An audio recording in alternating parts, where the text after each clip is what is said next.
जय श्री राधे कृष्णा। आइए सुनते हैं तुलसी विवाह की पौराणिक कथा। तुलसी विवाह का आयोजन देव उठनी एकादशी से कार्तिक पूर्णिमा तक की अवधि में कभी भी किया जा सकता है। पर क्या आप जानते हैं कि तुलसी विवाह के पीछे कौन सी पौराणिक कथा जुड़ी है और भगवान विष्णु को आखिर क्यों करना पड़ा था तुलसी जी से विवाह। आइए जानते हैं तुलसी और शालिग्राम भगवान की पूरी कहानी। तुलसी विवाह की कथा। कार्तिक महीने के आखिरी 5 दिनों में तुलसी विवाह कराने का विशेष महत्व माना गया है। वैसे आमतौर पर लोग कार्तिक शुक्ल पक्ष की द्वादशी को तुलसी विवाह करते हैं और इस बार ये तिथि 2 नवंबर 2025 को पड़ रही है। तुलसी विवाह के दिन तुलसी के पौधे को दुल्हन की तरह सजाया जाता है और फिर शुभ मुहूर्त में भगवान शालिग्राम के साथ उनका विवाह कराया जाता है।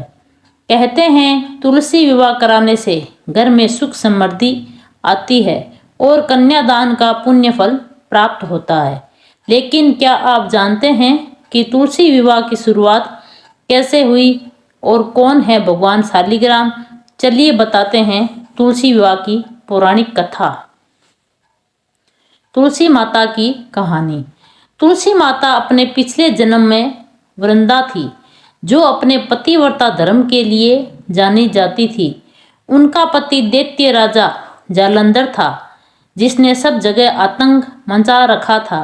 लेकिन वृंदा के पतिव्रता धर्म की शक्ति के कारण उसे हरा पाना किसी के बस की बात नहीं थी।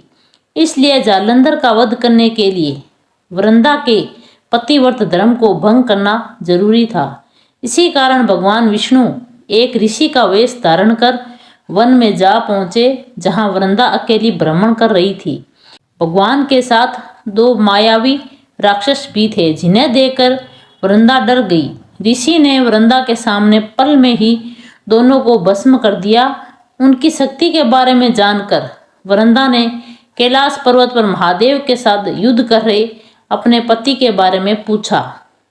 ऋषि ने तुरंत ही अपने माया जाल से 2 वानर प्रकट किए, जिसमें एक वानर के हाथ में जालंधर का सिर था तो दूसरे के हाथ में धड़। अपने पति की मृत्यु देखकर वृंदा मूर्छित हो गई। होश में आने पर उन्होंने ऋषि से विनती की कि वह कुछ भी करके अपने पति को जीवित करे। भगवान ने अपनी माया से जालंधर का सिर धड़ से जोड़ दिया, लेकिन स्वयं भी भगवान उसी शरीर में प्रवेश कर गए। वृंदा को इस छल का पता न चला। भगवान विष्णु को जालंधर समझकर वृंदा उनके साथ पतिव्रता का व्यवहार करने लगी, जिससे उसका सतीत्व भंग हो गया और युद्ध में उसका पति मारा गया। जब वृंदा को इस छल के बारे में पता चला तो उसने क्रोध में भगवान विष्णु को हृदयहीन शिला होने का श्राप दे दिया और भगवान विष्णु शालिग्राम पत्थर बन गए। भगवान के पत्थर का बन जाने से ब्रह्मांड में असंतुलन की स्थिति पैदा हो गई। यह देखकर सभी देवी देवता भयभीत हो गए और वृंदा से प्रार्थना करने लगे कि वह भगवान विष्णु को श्राप मुक्त कर दे। वृंदा ने भगवान विष्णु को श्राप मुक्त कर स्वयं आत्मदाह कर लिया। कहते हैं जहाँ वृंदा भस्म हुई वहीं तुलसी का पौधा निकल आया। तब भगवान विष्णु ने वृंदा से कहा, तुम अपने सतीत्व के कारण मुझे लक्ष्मी से भी अधिक प्रिय हो गई हो। अब तुम तुलसी के रूप में सदा मेरे साथ रहोगी। कहते हैं तब से ही हर साल कार्तिक महीने की देव उठनी एकादशी से पूर्णिमा तक का दिन तुलसी विवाह के रूप में मनाया जाता है। भगवान ने वृंदा से कहा कि जो मनुष्य इस दौरान मेरे शालिग्राम रूप के साथ तुलसी का विवाह करेगा, उसे इस लोक और परलोक में यश प्राप्त होगा। बोलो तुलसी मैया की जय हो, शालिग्राम जी की जय हो।